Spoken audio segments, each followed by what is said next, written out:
Muy buenos días a todos los presentes. Mi nombre es Cristian Denis, coordinador académico del Centro de Arbitraje y Disputas ACAO Internacional, así como gestor de la Junta de Resolución de Disputas. El centro viene realizando eventos académicos todos los sábados con el fin de poder fortalecer las capacidades y habilidades de nuestros usuarios.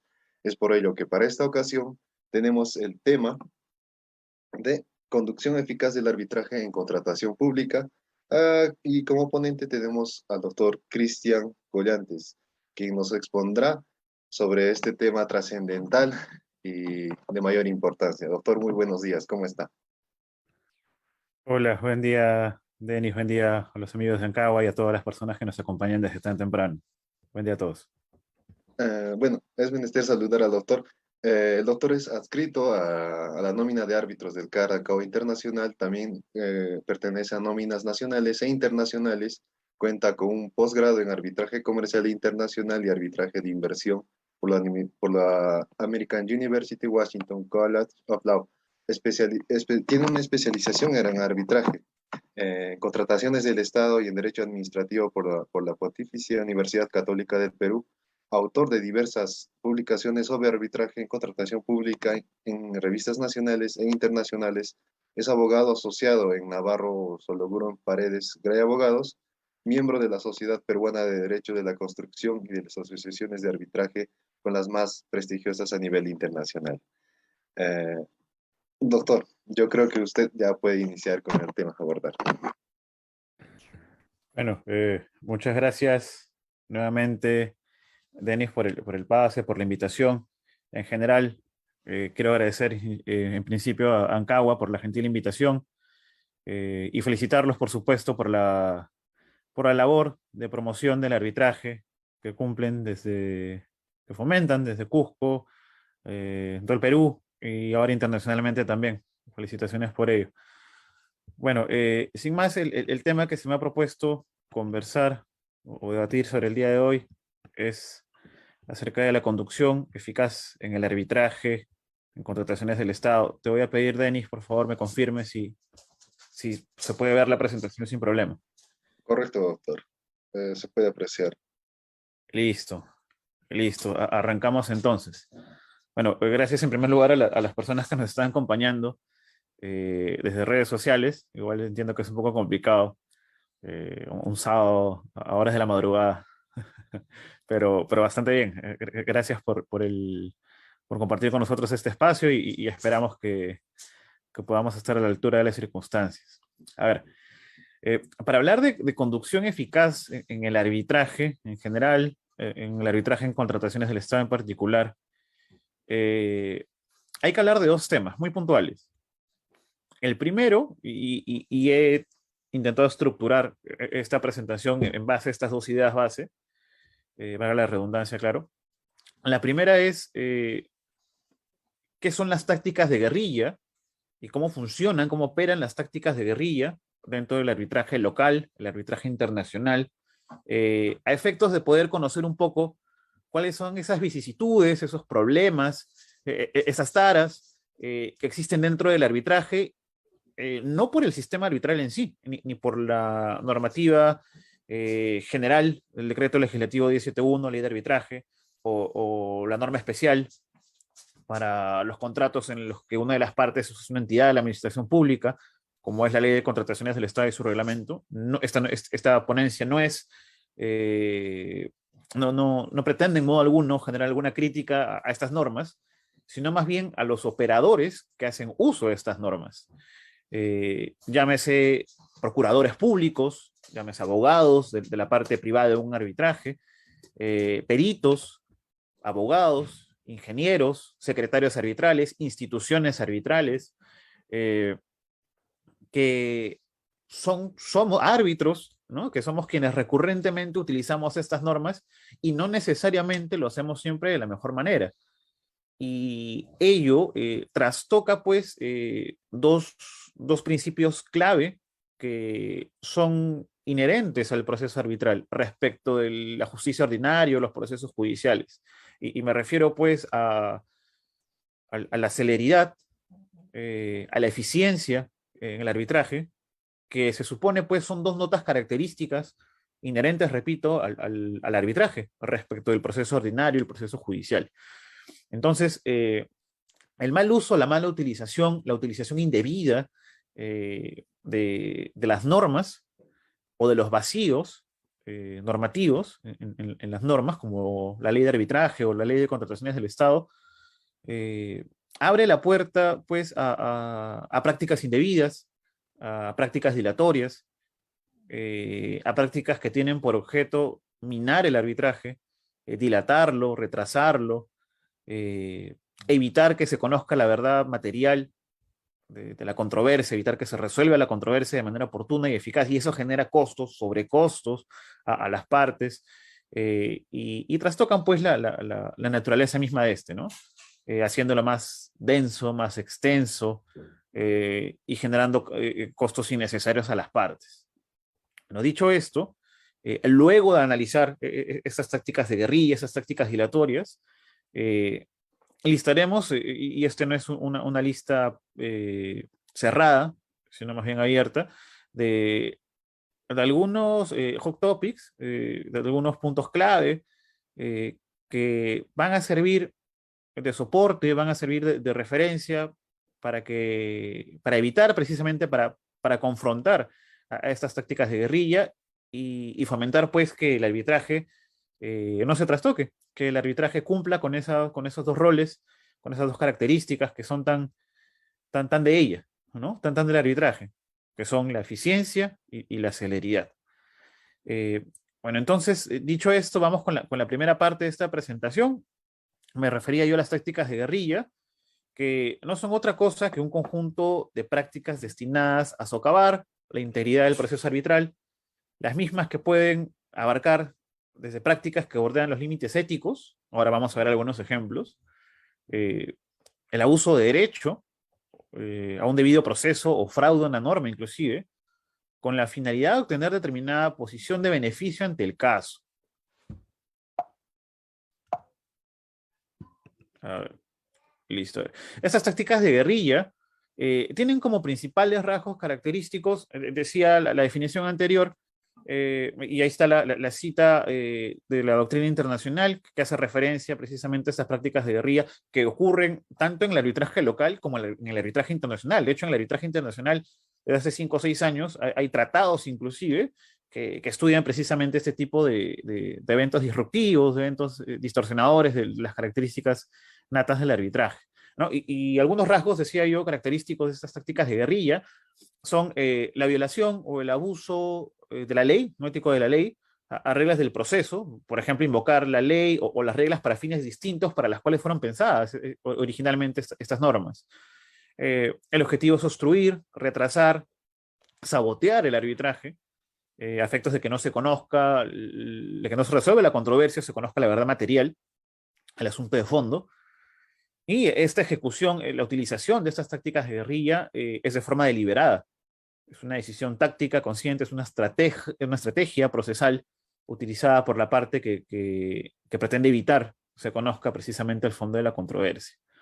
Y hay diferentes tipos de tácticas de guerrilla, las he dividido en 3 grandes secciones que a continuación vamos a describir. La primera, a lo izquierdo, son las tácticas de guerrilla que bordean la ética profesional. Y ejemplos claros de esto son, bueno, constituyen la negativa a aceptar las disposiciones de los árbitros, impugnaciones injustificadas a las decisiones, solicitudes, perdón, repetidas de prórrogas de tiempo y la cancelación reiteradas de audiencias. Estas tácticas de guerrilla que bordean la ética profesional son las más usuales, de hecho. Las reconsideraciones recurrentes a las decisiones del tribunal arbitral, reconsideraciones sobre las reconsideraciones, lo que estaba prohibido expresamente por la ley y por la mayoría de reglamentos de instituciones arbitrales, como es el caso de Ancagua, por ejemplo. De hecho, esta situación de objetar cualquier decisión de fondo o de forma del tribunal dilata el arbitraje innecesariamente, ¿no? Y no estamos hablando del ejercicio regular de un derecho, porque reconsiderar una decisión de un tribunal arbitral no está mal. De hecho, es un derecho reconocido en el reglamento de las instituciones arbitrales y en la ley de arbitraje. Reconsiderar no está mal. Reconsiderar de forma frívola, reconsiderar sin fundamentos o reconsiderar por reconsiderar, eso está mal, esa es una práctica indebida, ¿no? Y en algunas ocasiones, por no decir la mayoría de las veces, la parte que no está conforme con la decisión, con una orden procesal, no estamos hablando de un laudo, ¿no? Que ese es un tema más delicado y que también ocurre, de hecho, ¿no? Pero si hablamos de las reconsideraciones dentro del proceso arbitral a órdenes procesales, a decisiones de trámite emitidas por un tribunal arbitral o un árbitro único, la mayoría de las veces, a veces la parte afectada con esta decisión impugna por impugnar. Impugna con la única finalidad de sembrar a veces una eventual causal de anulación, en caso el laudo no le sea favorable. ¿No? También tenemos las solicitudes repetidas de prórrogas. No sé, se les da un plazo a las partes para que paguen los gastos arbitrales y esperan al último día para solicitar una reprogramación por 15 días adicionales. Repito, el ejercicio regular de un derecho no es objeto de esta ponencia, ¿no? El solicitar un plazo adicional porque necesitas más días para financiarte o generar los pagos no está mal. Lo que está mal es hacerlo con la intención deliberada de dilatar el arbitraje o de dilatar una decisión, ¿no? A veces el tribunal arbitral puede esperar para resolver la controversia o para continuar el trámite regular del proceso que los honorarios arbitrales estén pagados. Entonces, la parte afectada, el demandado usualmente, para evitar o para dilatar la emisión de esta decisión, no paga los gastos arbitrales o espera que faculten a la contraparte a que los paguen y al final decidan hacerlo fuera de plazo, etcétera, ¿no? Y para no hablar de temas, digamos, económicos, puede ser, por ejemplo, la presentación de una pericia. Se le otorga una parte un plazo para que presente un dictamen pericial de parte y espera el último día para decir, ¿sabes qué? Debido a coordinaciones internas o falta de disposición de información, etcétera, o por cuestiones de pandemia, que se ha visto ahora recientemente, no voy a poder cumplir con el plazo. Se le dieron 30 días iniciales y el día 29 o el mismo día 30, al finalizar el día, solicita la prórroga. Esa es una práctica indebida, ¿no? Que atenta, digamos, contra el normal desarrollo de las actuaciones arbitrales o contra la previsibilidad o predictibilidad de las reglas que establecieron las partes al iniciar el caso, ¿no? Y eso lo vamos a ver más adelante con algunos casos más concretos. Tenemos una segunda sección, que son las tácticas de guerrilla sutiles. Y aquí me voy a detener un momento para poner un par de ejemplos que son curiosos, anecdóticos, pero que sirven bastante bien para ilustrar esta situación. Y es el uso de la presión política y social para lograr determinado resultado en el arbitraje. Y esto ocurre usualmente en los arbitrajes en contrataciones del Estado. No me voy a referir a un ministerio o un sector en particular, ¿no? Llamémoslo sector X, un sector X del Ejecutivo, que tiene una de sus entidades, departamentos, proyectos en una controversia, no sé, por una carretera, por ejemplo, y, y claro, cuando está próximo a que se emita una decisión importante, no sé, hablemos de una paralización en la ejecución de obras de mejoramiento en una carretera, eh, a través de la presión social de los trabajadores, de las comunidades campesinas, de los habitantes de la zona, que se levantan y generan conflictos sociales, retrasan la emisión de una decisión por parte del tribunal arbitral, porque generan presión política, o mejor dicho, perdón, una presión social, inclusive presión a través de los medios de prensa, ¿no? O filtraciones inclusive de información del arbitraje en medios de comunicación, vulnerando inclusive el principio de confidencialidad, lo que de alguna u otra manera predispone a los árbitros, o mejor dicho, ¿no? Con la intención de predisponer a los árbitros a adoptar una u otra decisión. Y esto lamentablemente es recurrente. Otro ejemplo bastante anecdótico e ilustrativo es de la presión política. A mí me pasó en algún caso, hace no mucho, no voy a decir si como árbitro o como abogado de parte, que en una audiencia en la cual una de las partes era una entidad de la administración pública, bastante conocida, eh, la audiencia consistía en la fijación de reglas, en la fijación de reglas para, para unos informes orales, unos informes de cierre, una semana de audiencias, perdón. ¿Y qué sucede? Que ni bien empezaron a ingresar los participantes de la audiencia, los representantes de cada lado, se aparece el ministro. Se aparece el ministro del sector, en representación de la entidad, que no estaba personado, que no era parte de la controversia, pero se presentó simplemente para intentar, digamos, eh, imponer las reglas o la posición de la entidad de la administración pública que representaba, ¿no? Y son situaciones delicadas, son situaciones que pueden poner, digamos, o que pretenden poner a un árbitro, a un tribunal arbitral, entre la espada y la pared, ¿no? Presionarlo. ¿Cómo saca un árbitro sutilmente, digamos, de la audiencia a un ministro, ¿no? Digamos, quizás un árbitro joven se puede amedrentar o, o puede ser mal visto, piensa que puede ser mal visto. Entonces, este tipo de situaciones se pueden mitigar, se pueden prever a través de el establecimiento de reglas claras. Por ejemplo, en el caso propuesto, en el ejemplo propuesto, a través de una notificación previa de ambas partes de la lista de participantes en la audiencia, ¿no? Digamos con 3 o 5 días hábiles de antelación, que ambas partes presenten una lista de los participantes en la audiencia. Y quien no esté apersonado, o quien no que no integre, la persona que no integre las listas propuestas por las partes, no podrá participar, no podrá tener acceso a la misma. Inclusive se ha visto ahora con el tema de los arbitrajes y audiencias virtuales, hackeos a una de las partes, ¿no? Cuando está exponiendo, le ponen, no sé, videos de otras cosas, canciones, inclusive estos hay hasta en ponencias, ¿no? En congresos virtuales. Se ha visto lamentablemente la utilización de hackers y demás que buscan sabotear una presentación. Y claro, más allá del impasse, eso genera, digamos, trastoca o hace trastellar a una de las partes. Buscan ensuciar la presentación de una de las partes. Esa es una práctica, digamos, indebida, ¿no? Y finalmente, en una tercera columna, las tácticas de guerrilla extremas. Y esto ya implica, es un poco más delicado, es otro estándar, digamos, de prácticas indebidas, que apelan más bien a conductas que son propiamente ilegales, ¿no? Que pueden incluir, de hecho, el uso de la intimidación, la violencia, la destrucción de pruebas, el fraude, eh, la destrucción de pruebas, ¿no? Que es un tema delicado y que se puede, digamos, existen herramientas legales, de hecho, para evitar la destrucción de pruebas, no sé, llamemos medidas cautelares. Y bueno, siguiendo con la presentación, acá tenemos algunos ejemplos de tácticas de guerrilla reconocidos por la doctrina internacional. Un poco de lo que ya habíamos mencionado, ¿no? Consultas reiterativas, impertinentes a los miembros del tribunal arbitral, pedidos de separación o inhibición sin fundamentos, recusaciones de mala fe al árbitro de la contraparte, al propio árbitro e inclusive contra todo el tribunal arbitral.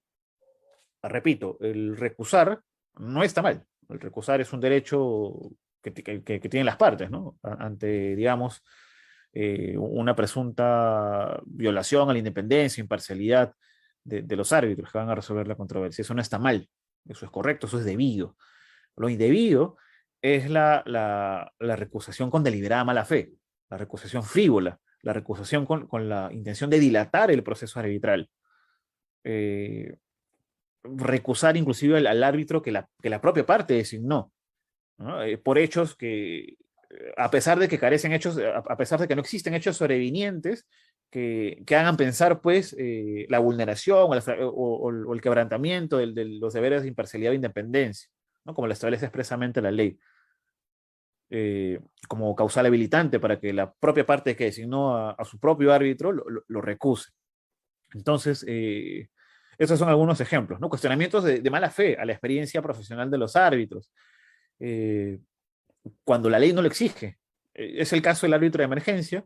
Le piden capacitaciones o que acredite capacitaciones sobre materias relacionadas al fondo de la controversia. Cuando un árbitro de emergencia, digamos, no resuelve el fondo de la controversia, no debe, digamos, el análisis que hace es de una simple verosimilitud del derecho, no un análisis de fondo, no resuelve controversia. El procedimiento cautelar, sea el judicial, ¿no? el prearbitral o a través de un árbitro de emergencia, no es un proceso de solución de controversias, es un proceso cautelar, un proceso de protección a la futura eficacia del laudo, no de solución de controversias. Pero a veces se le exige al árbitro de emergencia cualidades, capacitaciones, acreditaciones que no son exigidas por ley, ni por las directivas de árbitro de emergencia, ni por los reglamentos de arbitraje, ¿no? Eso con la finalidad de evitar la emisión de la medida cautelar o de buscar la modificación de la decisión cautelar, ¿no?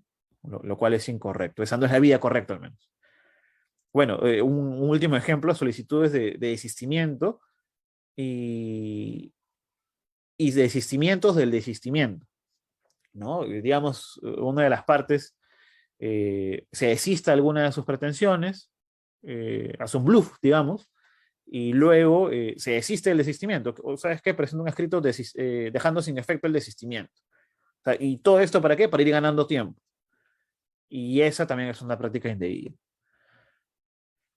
Bueno, esta es una cita del doctor Giovanni Priori, bastante ilustrativa, acerca del abuso del derecho, el ejercicio irregular de un derecho, ¿no? Que dice el abuso del derecho de defensa se presentará en todos aquellos casos en los que el titular de dicho derecho utiliza los medios de defensa que le confiere el ordenamiento jurídico para conseguir intencionalmente fines u objetivos distintos a aquellos legalmente previstos, generando un daño ilícito a su contraparte. Esta es una definición del ejercicio regular de un derecho procesal y que bien puede ser aplicable a la definición de una táctica de guerrilla, una táctica dilatoria en un arbitraje. Y bueno, hacemos un pequeño listado de las principales tácticas de guerrilla utilizadas en la práctica arbitral peruana. Estas ya las hemos visto: recusaciones infundadas, formulación de excepciones manifiestamente infundadas, demora negativa en el pago de los honorarios arbitrales para obligar a la contraparte a la subrogación e inclusive al archivamiento del proceso.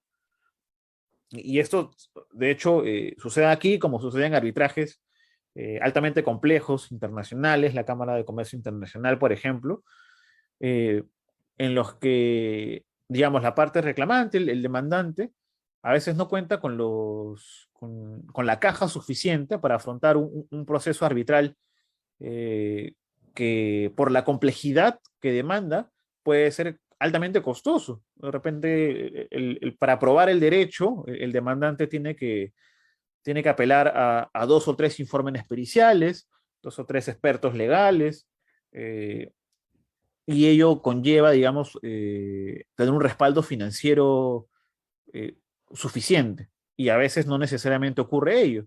La parte demandante usualmente, precisamente, se encuentra afectada económicamente y por eso es que reclama su derecho a un arbitraje. Entonces, el demandado, consciente de ello, a pesar de tener la caja para afrontar sus propios gastos arbitrales, no lo hace, con la finalidad de que el demandante cargue vía subrogación con los honorarios arbitrales totales, ¿no? Los suyos propios y los de la parte demandada. Claro, de no hacerlo, se suspende el proceso arbitral; de no hacerlo, dentro del periodo de suspensión, se archiva el proceso, ¿no? Y a veces eso es lo que busca la parte demandada precisamente. Con ampliación de pretensiones o formulación de reconvención con la finalidad de lograr elevar los gastos arbitrales. Esto es un poco más esto es una ampliación del ejemplo anterior, ¿no? A veces lo que busca la contraparte es inflar los gastos arbitrales e incluye pretensiones fusibles, pretensiones con la única finalidad de elevar los gastos arbitrales, buscando que la parte demandante no pueda asumir dichos costos, ¿no? Una manera digamos, sencilla de saltar o de evitar esta táctica de guerrillas con liquidaciones separadas. Bueno, tú quieres plantear una reconvención millonaria, afronta tus gastos arbitrales, ¿no? Bueno, reconsideraciones abiertamente infundadas sobre decisiones arbitrales, ya lo hemos comentado. Demora en la remisión de medios probatorios solicitados de oficio o solicitudes de exhibición infundadas. Esto vamos a hablar más adelante, pero eso también es importante, ¿no? El no exhibir documentos o solicitar la exhibición de documentos irrelevantes, inoportunos, innecesarios que no son idóneos para resolver la controversia, pero con la única finalidad de dilatar el proceso arbitral o pedir, digamos, la exhibición de documentos de manera abierta, ¿no? Pedidos generales, abiertos de documentación para ver qué pescan, ¿no? De repente la parte demandante ha presentado una demanda frívola, una demanda sin fundamento alguno, digamos, una demanda huérfana de pruebas, y busca pues subsanar esa deficiencia probatoria con solicitudes de exhibición de documentos infundadas también, ¿no? Generales. No sé, hacen un pedido de esta índole, por ejemplo, ¿no? Quiero que la parte demandada, solicito al tribunal arbitral que instruya a la parte demandada a presentar todas las cartas que se hayan presentado desde el año 2000 hasta el año 2022. O sea, esa no puede ser una solicitud de exhibición de documentos, ¿no? General, sino más bien tiene que ser específica, concreta, que permita identificar su utilidad en el proceso arbitral. Bueno, solicitudes de plazo adicional para el cumplimiento de pagos o de mandatos arbitrales, ¿no? De plazos adicionales para presentar un informe pericial, etcétera. Constante variación del domicilio procesal para entorpecer las notificaciones, obstrucción a la presentación de testigos. Aquí cabe señalar que, bueno, es importante que las partes incorporen en las reglas del arbitraje la aplicación del soft law, por ejemplo, las reglas de la IVA, ¿no? Que permiten, que tienen una regla muy específica, que para este tipo de escenarios de obstrucción a la presentación de testigos, habilita al árbitro único, al tribunal arbitral, que resuelva la controversia, hacer inferencias negativas de la no presentación de alguna prueba o de la no presentación o de la obstrucción a la presentación de un testigo, ¿no? Permite realizar inferencias negativas. O sea, por algo es que la parte que tiene bajo su control la presentación de un testigo no permite que el testigo declare o no exhiba un documento que puede ser perjudicial para su posición legal. Bueno, la interposición de cuestiones post laudo con la finalidad de darle tragar la eficacia del laudo, claro.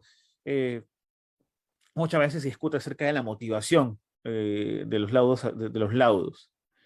A pesar de que la ley de arbitraje es bastante clara, o para ser más puntual, el laudo está debidamente motivado, muchas veces las partes quieren, no sé, un arbitraje que se presentaron 500 pruebas, quieren que el tribunal arbitral se pronuncie sobre las 500 pruebas, una a una, ¿no? Ya, me has dicho que no estás de acuerdo, que mis pruebas no te generaron convicción, pero quiero que me lo digas prueba por prueba.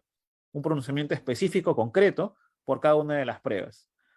Entonces, ese tipo de solicitudes contra el laudo, que más bien son apelaciones encubiertas, o que buscan dilatar la eficacia del laudo.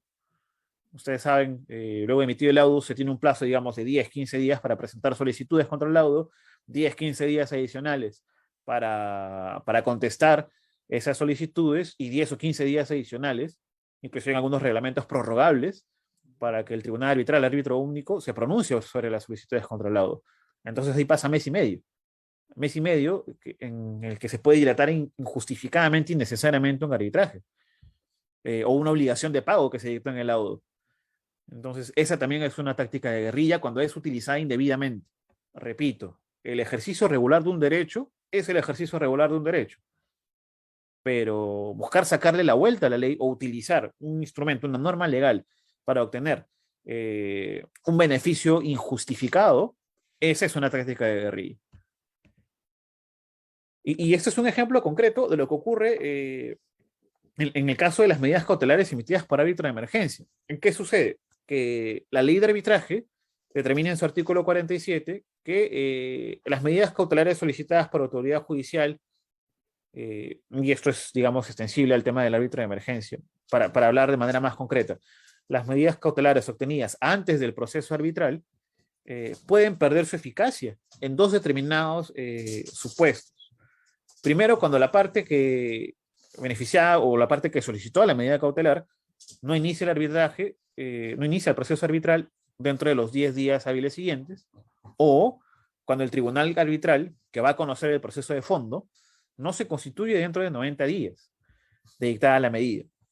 Entonces, esto es un problema, ¿no? Esta que es una norma que el legislador la pensó, digamos, por algún motivo puso esos números, pudo ser 90, pudo ser 10, pudo ser 100, es un tema del legislador, que es una norma, digamos, inofensiva a primera vista, sirve de excusa para que la parte afectada con una medida cautelar, a través de tácticas de guerrilla, evita la constitución del tribunal arbitral con la finalidad de que cesen los efectos de la medida cautelar dictada por un árbitro de emergencia antes del proceso arbitral.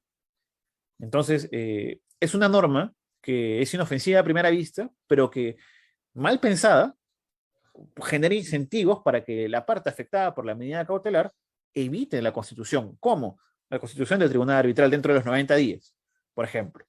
¿Y cómo lo hace? A través de recusaciones infundadas. Primero les hago preguntas a los árbitros, luego recuso a uno, recuso a otro.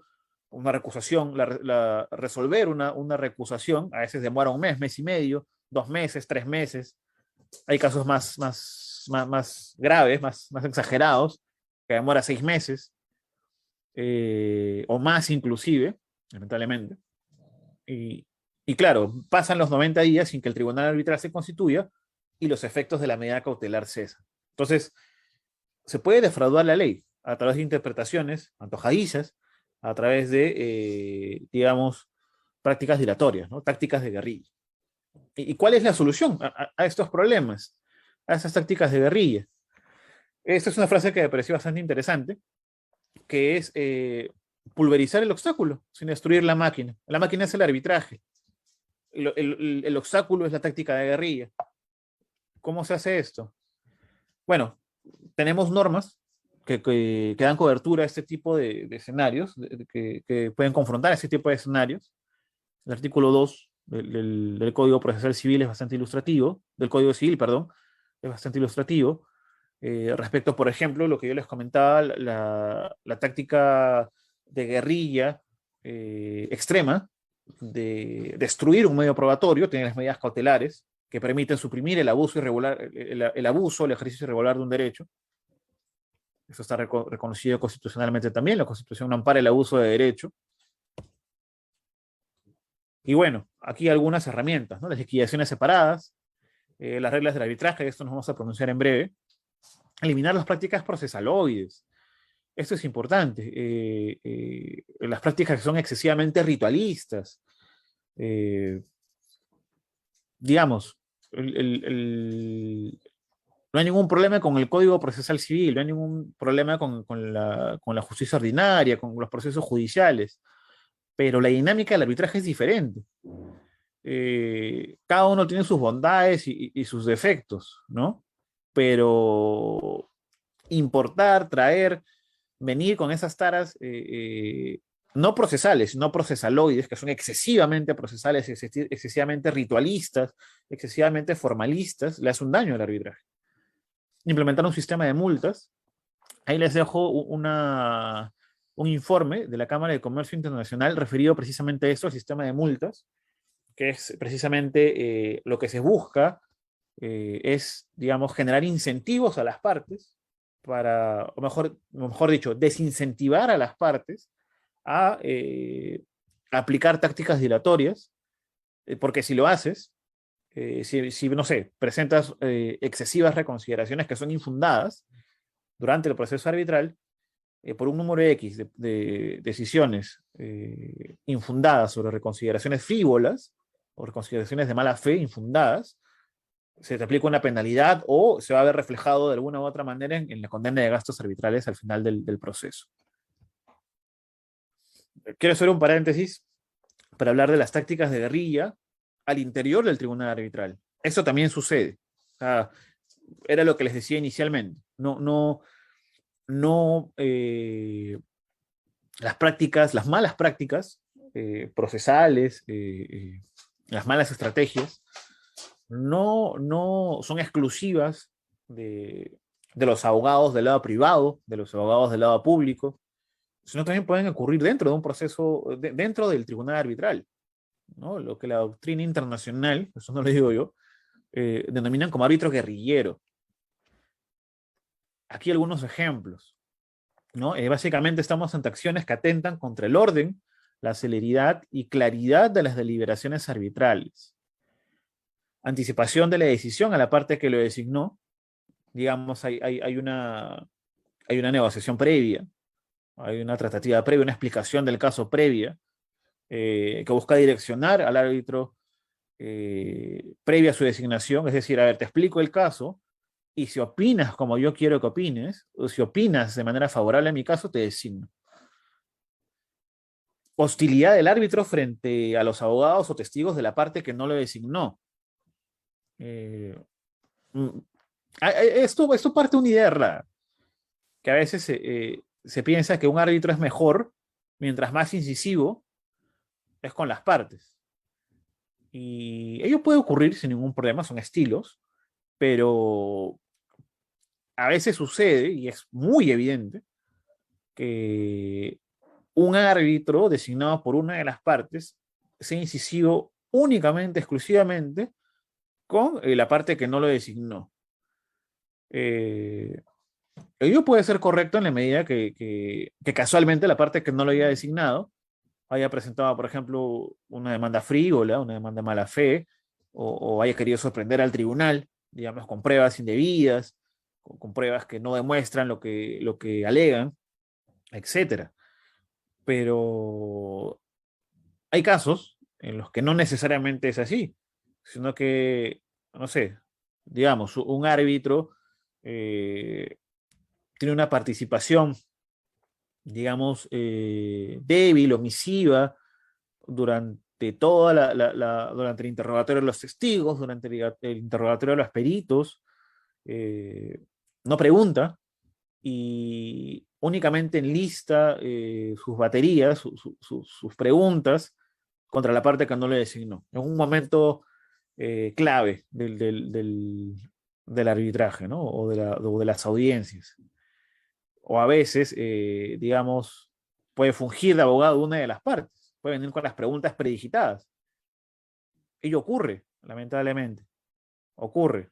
Entonces, queda también a criterio de las partes designar correctamente a los árbitros, verificar que sean árbitros con corrección, que sean árbitros, digamos, con expertise suficiente, con experiencia amplia en procesos arbitrales y con un CV intachable, con un CV probo, ¿no? Hay de todo, digamos. Hay de todo en el mercado, en la oferta de árbitros y también depende mucho de la demanda, ¿no? ¿Qué es lo que busca una parte al designar un árbitro? Un árbitro con expertise para resolver con suficiencia una controversia de acuerdo a derecho o un árbitro a medida que se acomoda de la posición que está sustentando en un proceso arbitral. Bueno, y a propósito ya no voy a decir nueva realidad, porque de hecho el tema de los arbitrajes virtuales es un tema que ocurre desde los noventas en el arbitraje internacional, ¿no? Principalmente en el arbitraje internacional, donde los árbitros son de diferentes nacionalidades, las partes son de diferentes nacionalidades, los peritos, los testigos son de diferentes nacionalidades, se encuentran ubicados en diferentes partes del mundo, eh, y todo el arbitraje se lleva a cabo de manera digital, de manera virtual, audiencias virtuales, presentación de pruebas, de memoriales de demanda, contestación vía correo electrónico. Eh, esto se practica desde hace mucho tiempo, claro, en nuestro país también en algunos casos, pero se ha afianzado y la mayoría de operadores se ha tenido que acostumbrar a esta nueva realidad, en comillas, en cursiva, a partir de la situación de emergencia sanitaria, a partir del tema de pandemia. Eh, pues bien, aquí también se presentan tácticas de guerrilla. Por ejemplo, la remisión de escritos incompletos, con contenido incompleto, eh, la remisión de correos electrónicos precisando archivos sin que estos sean realmente adjuntados, remisión vía correo electrónico, perdón, vía correo electrónico de enlaces rotos o vacíos, la remisión de enlaces con restricciones de visualización a descarga, retrasando a la contraparte, impidiendo a la contraparte su revisión oportuna, la notificación electrónica errada, omisiones de tipo deliberadas, por ejemplo, ¿no? El correo electrónico es no sé, john@gmail.com con J y lo pongo con Y. ¿No? Lo presento el último día de plazo, pero a un correo electrónico inexistente o indebido, el correo electrónico de otra persona. ¿no? Cumplí dentro del plazo, pero evité que mi contraparte pueda revisarlo oportunamente, pueda revisar lo que presenté yo oportunamente. Desorden en los anexos para obstaculizar o demorar su revisión, remisión de archivos en formatos que impiden su revisión. Esto ocurre mayormente en los arbitrajes sobre controversias en contratos de construcción, en la que se trabaja mucho con el AutoCAD, con planos, etcétera, y no necesariamente se visualizan mejor en un PDF, ¿no? Son planos de, no sé, de la construcción de un estadio, de la construcción de una represa, de la construcción de una central hidroeléctrica, y que no se aprecian de buena manera en un PDF, o se ven muy pequeñitos, ¿no? Hay programas especiales en los cuales se puede apreciar de mejor manera. Y se envía, no necesariamente en estos formatos, precisamente para evitar su revisión a detalle. Problemas de conexión, las reprogramaciones forzadas, solicitadas a última hora, la ayuda surrecticia a testigos y peritos, ¿no? El abogado oculto, el abogado que está en el mismo espacio físico del perito, soplándole las respuestas, ¿no? O que lo ayuda vía WhatsApp. Esas cosas suceden también. ¿Cómo se evita esto? Con paneos. Ellas se practican, es la práctica usual ahora en las audiencias virtuales. El perito, antes que inicie su presentación, antes que sea sometido a una examinación, a un interrogatorio, tiene que hacer un paneo de todo el espacio físico, un paneo 360 del espacio físico en el que se encuentra, a efectos de que se garantice que no esté contaminado con la posición de una de las partes. Inclusive, en algunos casos, y esto es un poco más elaborado, se establecen reglas con tres cámaras, dos o tres cámaras. La cámara frente a la que está el perito o testigo, una cámara lateral para ver que no haya nadie al lado, y una cámara trasera para ver qué es lo que está viendo el perito, ¿no? Claro, algunos podrán llamarme exagerado, pero esas cosas ocurren. Ese tipo de reglas se prevén. Y ello es a medida de lo que las partes requieran, ¿no? Para solucionar su controversia. Y bueno, vamos con la segunda sección de esta presentación, bastante más corta ya, espero que no me gane el tiempo, sobre la celeridad y eficiencia. Ya vimos el lado oscuro, el lado malo, que atenta, digamos, contra la celeridad y eficiencia, y ahora vamos a ver qué medidas se pueden tomar o qué medidas se deberían tomar o qué medidas están a disposición de las partes para evitar que estas tácticas de guerrilla triunfen, digamos. Primero, el análisis previo del caso. ¿A qué me refiero?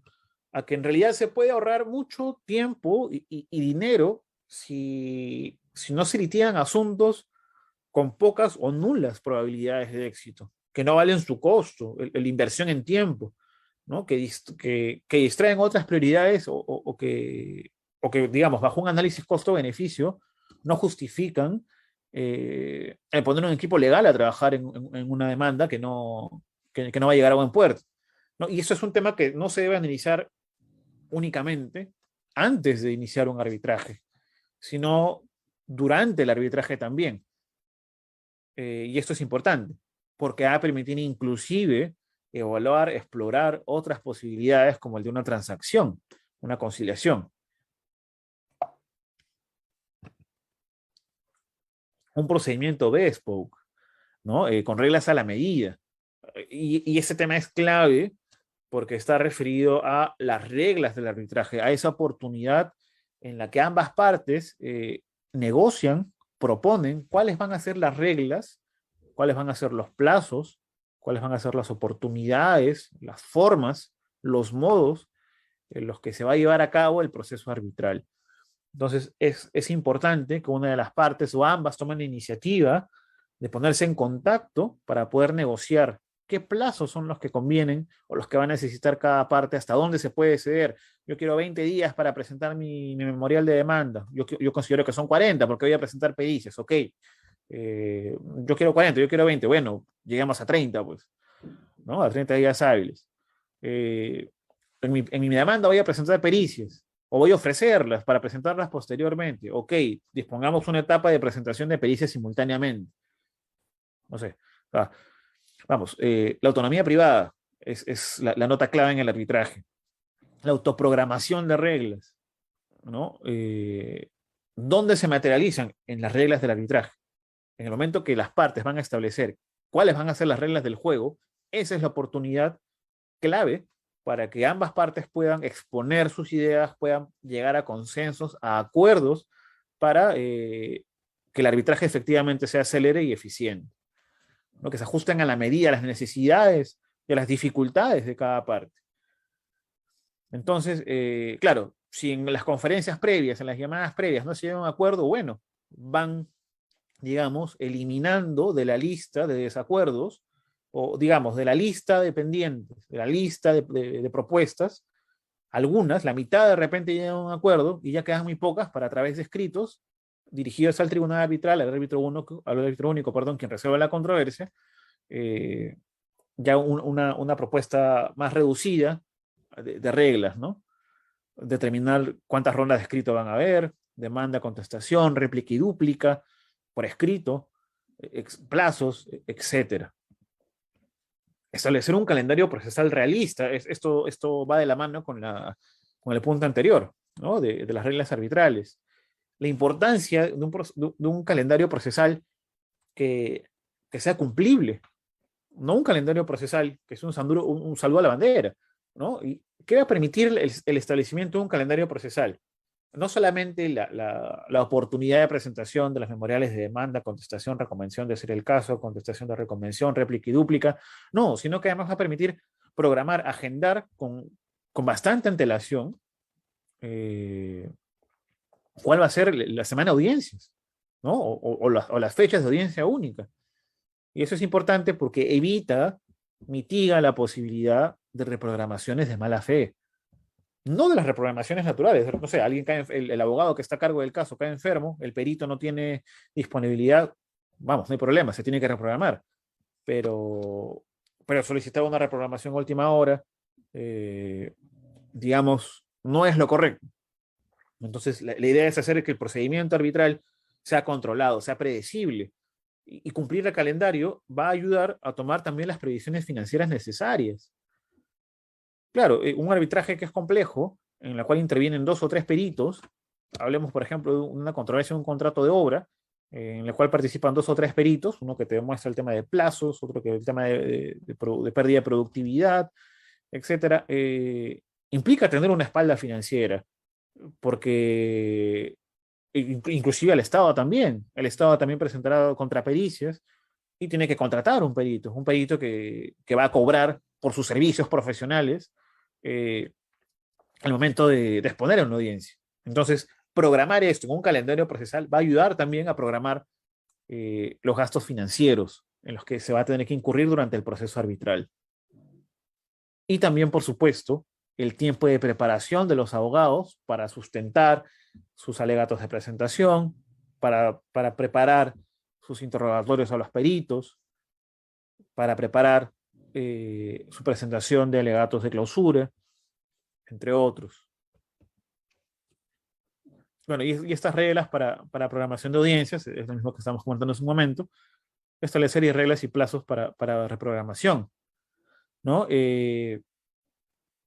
La primera herramienta para evitar una reprogramación de mala fe es un calendario procesal, ¿no? En el que se determine, digamos, estamos en enero y en enero estamos fijando que la última semana de noviembre ambas partes las estamos reservando para una semana de audiencias, ¿no?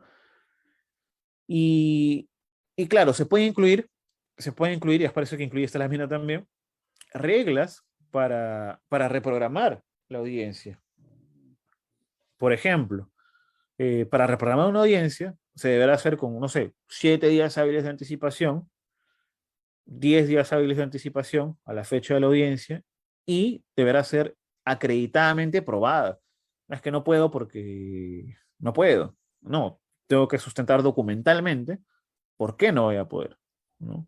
Y el tribunal evaluará si el sustento es válido o no es válido, si se suspende o no la audiencia.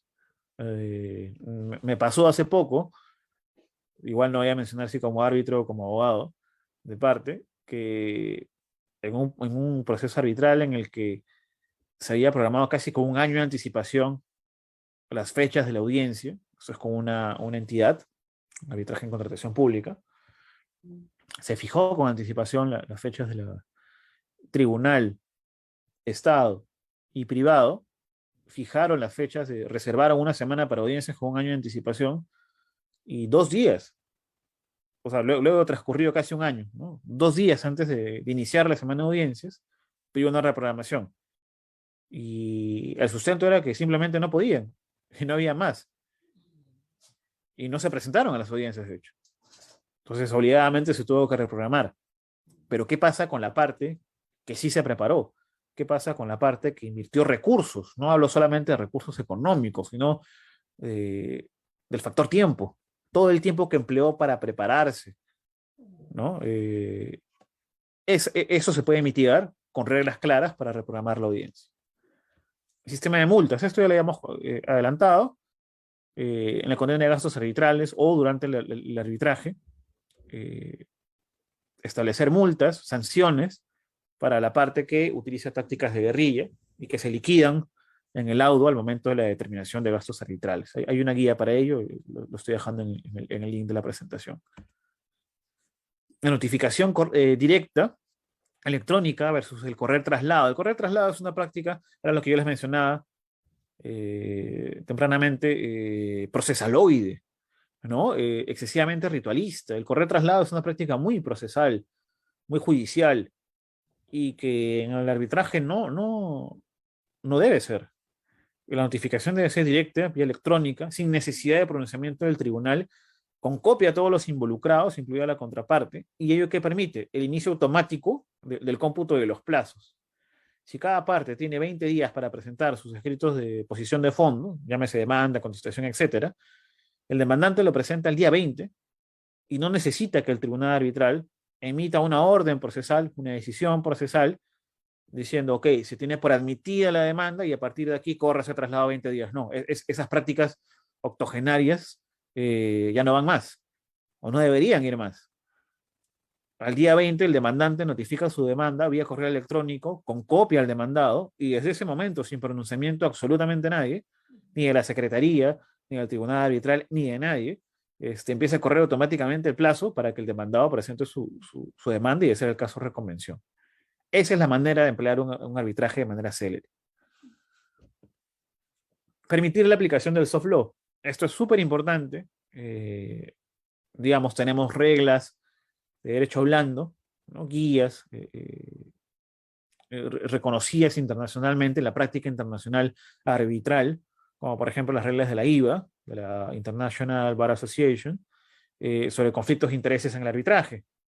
O sea, el famoso listado verde, naranja, rojo y rojo irrenunciable para determinar la existencia de conflictos de intereses por parte de los árbitros. No recusar por recusar.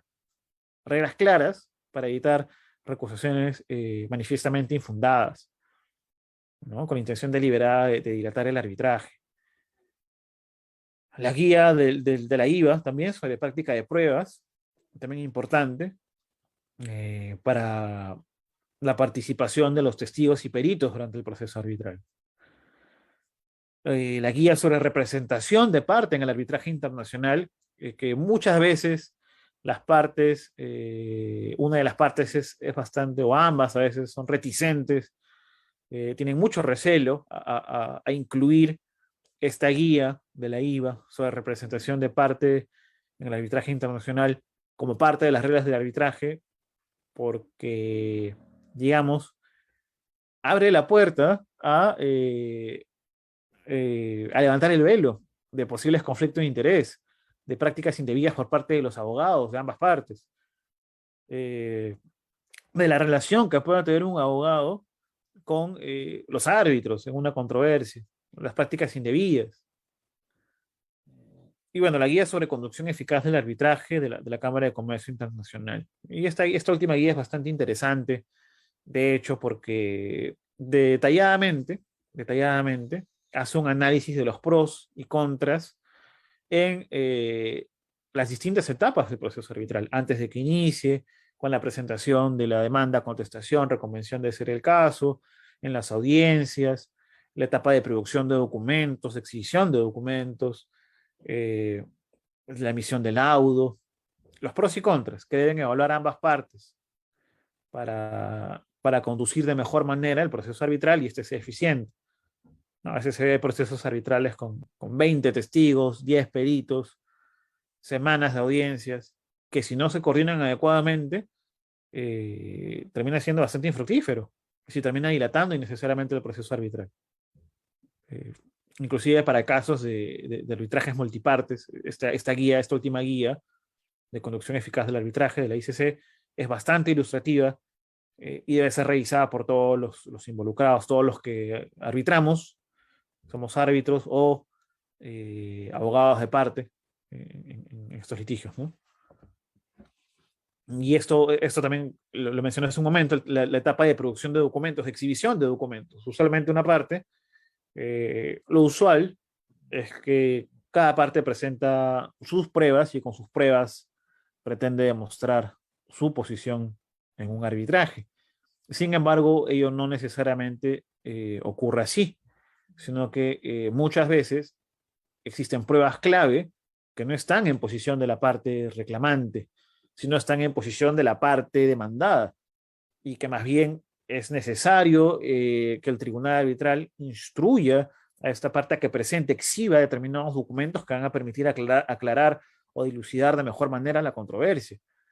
Entonces, estas solicitudes pueden ser recíprocas. De repente ambas partes necesitan de los documentos que únicamente obran en poder de la otra para poder solucionar la controversia. Y claro, la parte que tiene en su poder ese documento, esa prueba, si esta prueba desbarata su posición, si esta prueba le deja sin piso, en términos coloquiales, no la va a presentar o va a evitar presentarla.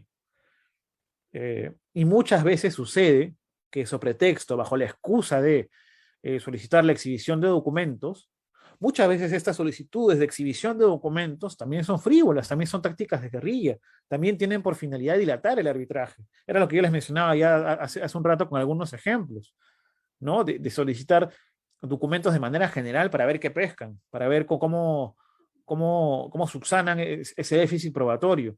Y para evitar precisamente ello, dilatar el arbitraje y además hacer pedidos infundados y razonables, es que se utiliza este famoso refer schedule, que es un formato que permite estructurar y uniformizar los requerimientos de información. Usualmente, en los arbitrajes internacionales, por ejemplo, se establece una etapa autónoma, independiente, de solicitud de producción de documentos, en la cual ambas partes de manera simultánea van a solicitar a la contraparte, a través de este formato que les menciono, qué documentos necesitan. Y es con información muy precisa. Necesito tal documento de tal fecha que tiene por objeto probar esto y que tiene tal utilidad, ¿no? Se lo envía, ambas partes lo presentan en una determinada fecha, luego cruzadamente pueden presentar objeciones o pueden cumplir con presentarla. Luego este formato pasa recién al tribunal arbitral, el tribunal arbitral decidirá si estas solicitudes de producción de documentos, exhibición de documentos son fundadas o no, y otorgará un plazo determinado para que las partes presenten los documentos que se ha solicitado exhibir. Entonces, esto también tiene un impacto en tiempo y costos en el proceso arbitral. Entonces, con una etapa determinada, específicamente determinada, y un procedimiento específicamente establecido en las reglas del proceso, o sea, siempre vamos a volver aquí, al procedimiento bespoke, a las reglas a la medida de lo que las partes quieren, el arbitraje va a cumplir con esa finalidad, de ser célere y ser eficiente. Entonces, este tema es clave. Si ambas partes necesitan, y es por ello que la reunión previa, la conferencia previa es importantísima para fijar las reglas del arbitraje. Porque de repente, o sea, esa es la oportunidad, la etapa previa al establecimiento de reglas arbitrales, esa es la oportunidad para que las partes conversen acerca de qué es lo que desean para su arbitraje. ¿Sabes qué? Amigo demandado, yo voy a solicitar la exhibición de determinados documentos. Tú, no, yo no. Ah, bueno, yo sí lo voy a solicitar. ¿Qué te parece si establece, para evitar solicitud de sorpresa, para evitar que, no sé, una semana antes de la audiencia solicites que yo te exhiba tal documento? ¿qué te parece si establecemos una etapa, unas fechas específicas, así como establecemos un calendario procesal, perdón, un calendario de audiencias, en el que agendamos y reservamos determinadas fechas para, para que el tribunal convoque las audiencias que estime pertinente? También podemos agendar, establecer un calendario de etapa de producción de documentos, en la cual ambas partes solicitaremos simultáneamente determinadas pruebas, si es que así lo necesitamos, ¿no?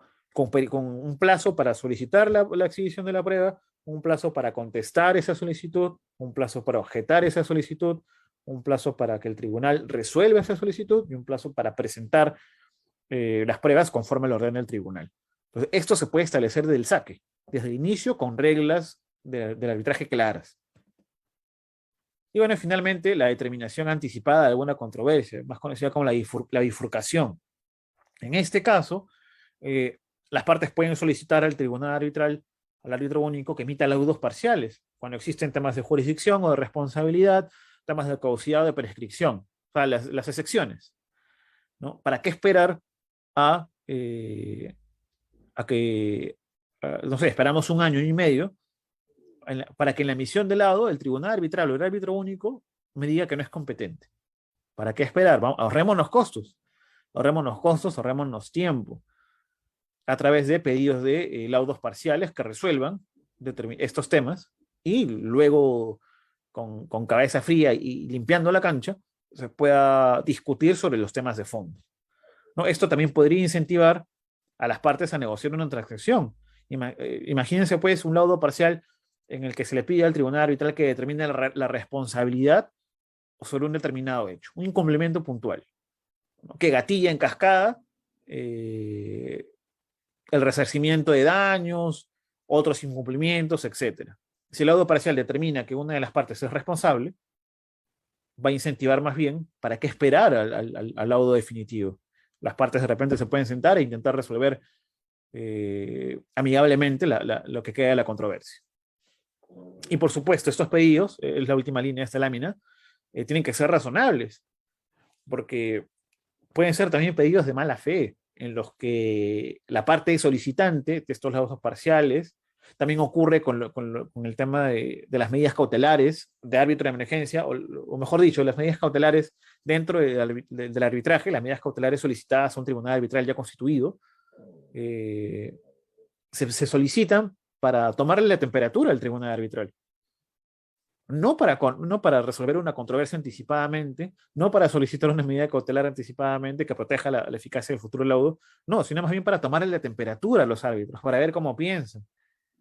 Si pido una medida cautelar, no, ya, pues con la excusa del análisis de verosimilitud del derecho, el tribunal arbitral ya va a dar algunos indicios de cómo piensa, ¿no? Ya, le voy a pedir un laudo anticipado. A pesar de que sea por un tema de secciones, ya si el tribunal me la declara infundada, ya voy a saber qué es lo que está pensando. Va a resolver igual. Y no necesariamente es así. Entonces, utilicemos adecuadamente las herramientas que ha puesto a nuestra disposición el legislador. No intentamos sacarle la vuelta a la ley, o no intentemos obtener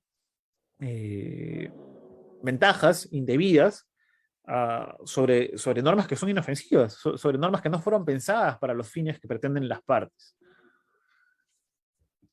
Y bueno, con eso voy cerrando mi presentación. Mi reflexión final es que cualquier problema que pudiera, digamos, aquejar al arbitraje, el proceso arbitral actualmente, no injustificadamente sería imputable a las normas, a cualquier vacío de las normas y demás, sino más bien me parece es un tema de los operadores que las interpretamos: árbitros, abogados, ingenieros, economistas, procuradores públicos, parte privada, etcétera.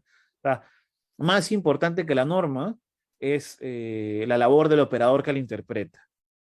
Si utilizamos las normas indebidamente, ello va a traer consecuencias negativas en el proceso arbitral.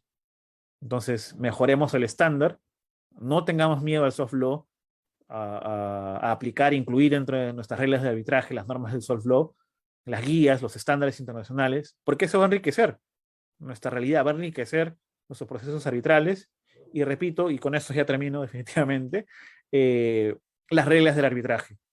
Céntrense en las reglas del arbitraje, con reglas adecuadas a la medida de lo que las partes necesitan, el arbitraje va a ser más célere, va a ser más eficiente. Y para ello hay que abrir las cartas. Hay que abrir las cartas, ambas partes tienen que conversar, tienen que llegar a acuerdos, tienen que llegar a consensos, y sobre lo que no se llegue a consenso, porque por supuesto no todo va a ser consensuado finalmente, se propondrán reglas al tribunal y el tribunal decidirá. Ese es el camino idóneo. Muchas gracias. Ah, bien, doctor, como usted lo mencionó, claro, existen poderosos argumentos para afirmar que el arbitraje en la actualidad es un mecanismo eficaz y eficiente para resolver un conflicto de intereses. Y de hecho, el propio Estado tiene tiene esta premisa que todos los contratos que se celebra con los particulares incluyen un convenio arbitral que hace que cualquier conflicto o controversia se resuelva por la justicia ordinaria, sino mediante un tribunal arbitral. Pero por obvias razones que usted lo mencionó, existen este tipo de tácticas que retrasan y no hacen que el proceso arbitral sea célere, doctor. Bien, doctor, pasaremos a las preguntas que nos hacen por Facebook. De René Alatrista nos dice, buen día, doctor Cristian. Gracias por la ponencia dada. Quería comentarle que hablando de los operadores de derecho y sobre todo del arbitraje, me refiero a las procuradurías, lo que buscan es realizar prácticas dilatorias, lo que el arbitraje no sea célere. Ante estos hechos, ¿cuál sería su comentario frente a este tipo de conductas antiéticas? Sí, gracias por la pregunta. A ver, en primer lugar, y lo reitero, que quede bastante claro, las prácticas dilatorias no son exclusivas de la parte pública del procurador, no, para nada. La parte privada también las emplea. Los árbitros, era lo que yo les hablaba, los árbitros guerrilleros también las emplean. Esto ha sido ampliamente estudiado por la doctrina internacional y lamentablemente, digamos, así como existen malos procuradores, existen malos abogados en el sector privado, existen malos árbitros y también los existen buenos. Entonces, hay soluciones para cada caso concreto. Decía yo, en el tema de no querer pagar una de las partes, a pesar de contar con el respaldo financiero para hacerlo, o, digamos, incorporar pretensiones para inflar el monto en controversia buscando que se archive el arbitraje por falta de pago, existe la solución de las liquidaciones separadas. Existe la solución del sistema de multas. Hay guías internacionales que explican cómo aplicar multas, sanciones a las partes que de mala fe recusan excesivamente, reconsideran excesivamente de mala fe. No por el ejercicio regular de un derecho, sino más bien para dilatar el arbitraje. Y eso se debería ver reflejado en la condena de gastos arbitrales. Y lo más importante, repito, que es el tema bandera, las reglas del arbitraje. Si todo eso se establece claramente en las reglas del arbitraje, se reduce significativamente el riesgo de que el arbitraje se dilate en tiempo y en costo. Esa es mi respuesta. Muchas gracias por la pregunta, bastante buena. También hace referencia el mismo señor René. De su ponencia se entiende que se está vulnerando los principios de lo que es el arbitraje. Sí, en efecto, doctor, pienso que el principio de celeridad. Sí, claro. A ver, de hecho, es un tema que trae cola, porque no es solamente la celeridad y la eficiencia, sino inclusive el debido procedimiento arbitral, ¿ya? El derecho de defensa, el derecho de prueba. eh, es un tema que trae cola, porque si una de las partes obtiene una indebida ventaja sobre la otra, por ejemplo, para probar, imagínense ustedes un caso en el que se programe una audiencia única, ¿ya? De pruebas, una audiencia de pruebas. Y 3 días antes, 5 días antes, una semana antes de que empiecen estas audiencias de pruebas, estas audiencias donde van a exponer peritos, una de las partes presenta una pericia adicional. O sea, deja la otra parte con mucho menos tiempo de preparación, deja la otra parte, imposibilita a la otra parte a que ejerza el derecho de contradicción, a que pueda contestar adecuadamente, estudiar adecuadamente esta contrapericia, refutarla, objetarla. O sea, y eso es con la única finalidad de sorprender, de dejar en desventaja a la otra parte. Entonces, ¿Eso cómo se evita? Con una regla al inicio del arbitraje que establezca que las pruebas se presentan en determinadas fechas y todas las que no estén presentadas en determinadas fechas se tendrán por no presentadas, se excluirán del arbitraje, salvo excepciones, ¿no? O sea, que las puede haber, pero con reglas claras se mitiga, se reduce significativamente ese riesgo de prácticas indebidas. Bien, doctor. También un comentario del doctor José Antonio Sánchez que nos dice, son los árbitros encamisetados o árbitros de chasqui, como señala la doctora Elia Martínez Coco. ¿Qué tal, doctor? Buenos días. Qué gusto saber que esté por acá escuchándonos. Está bien, Eh, bueno, como usted lo señaló, el doctor menciona que piden reprogramación un día antes de la audiencia y si no se suspende invocan la afectación al derecho de defensa. Eh, exacto. Miren, y este es un tema que se me ha pasado mencionarlo en la ponencia, y que bien anota José Antonio, que, que está referido a la búsqueda de amedrentar al tribunal arbitral con amenazas de anular el laudo. Oye, yo te presento una reconsideración y si tú no me la das, este arbitraje se vició. Te voy a anular el laudo. Estás afectando a mi derecho de defensa, estás afectando a mi derecho a probar. O sea, amenazas constantes al tribunal arbitral para que si no me da lo que yo estoy pidiendo, yo te voy a anular el laudo. Ya no importa cómo me resuelvas, yo te voy a anular el laudo. O me das lo que te pido o te anulo el laudo. O sea, y ahí es donde queda la muñeca que pueda tener el árbitro, el tribunal arbitral, para que se pueda plantar y decir, ¿sabes qué? Las reglas son estas y yo estoy decidiendo conforme a las reglas que ambas partes pactaron. No se está vulnerando nada. O sea, eso es. Estás muteado, Denis. Perdón, doctor, ya creo que no hay más preguntas, solo hay mensajes de felicitación para usted y saludos, doctor. Bien, doctor, creo que hemos concluido. Agradecerle a nombre del Centro de Arbitraje y Resolución de Disputas ANCAO Internacional por contribuir en este webinar académico que ayuda, y como inicialmente lo dije, a fortalecer las capacidades y conocimientos de todos nuestros usuarios. Muchas gracias, doctor, y muchas gracias a todos los que nos están viendo a través de en vivo en Facebook y en YouTube. No, Bien, doctor, muchísimas gracias a ustedes. sus Sí, palabras finales, doctor. sí, no, muchísimas gracias a ustedes. Siempre a disposición de Ancagua. Felicitaciones nuevamente por su labor de promoción del arbitraje y nada, gracias a las personas que han participado por sus preguntas y nada, hasta una futura oportunidad. Un abrazo a todos. Hasta otra oportunidad, doctor. Muchas gracias. Chao, chao.